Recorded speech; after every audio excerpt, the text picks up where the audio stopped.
امریکی صدر Donald Trump نے ایک صدارتی حکم نامہ جاری کیا ہے جس کے تحت نئے H-1B ویزے کے لیے فیس $1500 سے بڑھا کر $1,00,000 مقرر کر دی گئی ہے۔ H-1B ویزا دنیا بھر سے ہنر مند افراد کو امریکہ میں ملازمت کے مواقع فراہم کرتا ہے۔ صدر ٹرمپ نے اپنے گزشتہ دور حکومت کے دوران H-1B ویزا پروگرام میں کچھ ایسی تبدیلیاں کی تھیں جس سے امریکی یونیورسٹیوں سے ماسٹر ڈگری رکھنے والے غیر ملکیوں کے لیے ویزے کا حصول قدرے آسان ہو گیا تھا، لیکن اب ایسا نہیں رہا۔ H-1B ویزا کیا ہے؟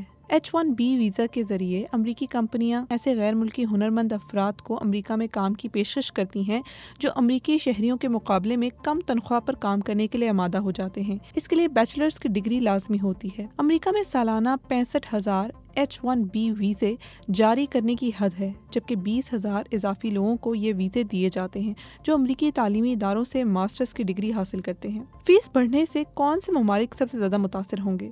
امریکہ نے 1990 میں H-1B ویزا پروگرام شروع کیا تھا۔ اب تک اس پروگرام کے تحت سب سے زیادہ انڈیا سے تعلق رکھنے والے ہنرمند افراد امریکہ منتقل ہوئے ہیں اور اس لسٹ میں دوسرے نمبر پر چین ہے۔ 21 ستمبر سے صدر ٹرمپ کے حکم نامے پر عمل ہوگا اور اس کا اطلاق صرف نئی درخواستوں پر ہی ہوگا۔